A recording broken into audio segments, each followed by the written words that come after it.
ఓటీటీకి time ఉంటుందండి సినిమాలు చూడడానికి, మ్యాచ్లు చూడనికే టైం ఉంటుంది, సీరియల్ చూడనికే టైం ఉంటుంది.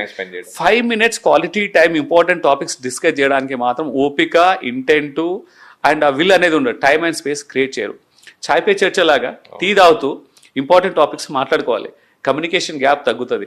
కమ్యూనికేషన్ వర్బలే కాకుండా ఇమోషనల్గా కూడా కమ్యూనికేట్ చేయాలి. అంటే వర్డ్స్ తోటే కాకుండా ఆ వెనకాల మాట్లాడేటప్పుడు ఉన్న ఇమోషన్స్ని, ఒక్కొక్కసారి మాటలు కూడా మాట్లాడరు, కను సైకిల్ తోటి, ఎక్స్ప్రెషన్ తోటి కూడా కమ్యూనికేషన్ ఉంటుంది. ఇది నాకు ఇష్టము, ఇది నాకు ఇష్టం లేదు, అలాంటివి చాలా ఉంటాయి.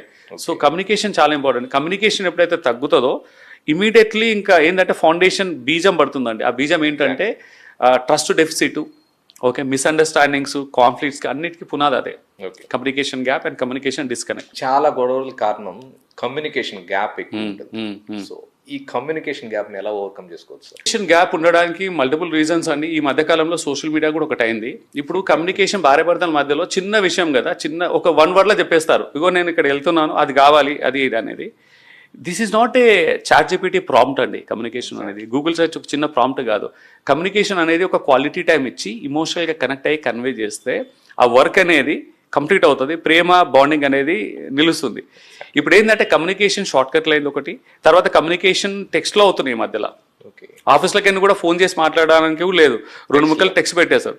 టెక్స్ట్లో ఆ కమ్యూనికేషన్ ఉన్న ఇంటెన్సిటీ, దాని ఇంపార్టెన్స్ తెలియదు, దాని ఇంటెన్సిటీ తెలియదు, దాని వెనకాల ఇమోషన్స్ తెలియదు, ఏమి తెలియదండి, వాళ్ళ ఉద్దేశం తెలియదు. అప్పుడు ఏమవుతుంది, ఎదుటి వాళ్ళు లైట్గా తీసుకుంటారు. అది నేను ఆల్రెడీ మెసేజ్ చేసినా కదా, ఎందుకు అవ్వలేదు, చాలా ఇంపార్టెంట్, అది ఇది అని కూడా పెట్టేస్తారు.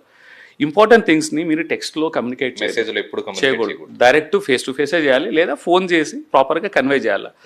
ఇది ఒకటి అవుతాయి. రెండోది ఏంటంటే టెక్స్ట్ కమ్యూనికేషన్ ఒకటి అవుతాయి. రెండోది ఏంటంటే ఇంట్లో కూడా క్వాలిటీ టైం ఇవ్వట్లేదండి కమ్యూనికేషన్కి. ఉరుకులు పరుగులు, ఇట్ ఈస్ నాట్ లైక్ అంటే బిజీ చూపించుకోవడానికి బిజీగా ఉన్నట్టు అనిపిస్తుంది చాలాసార్లు.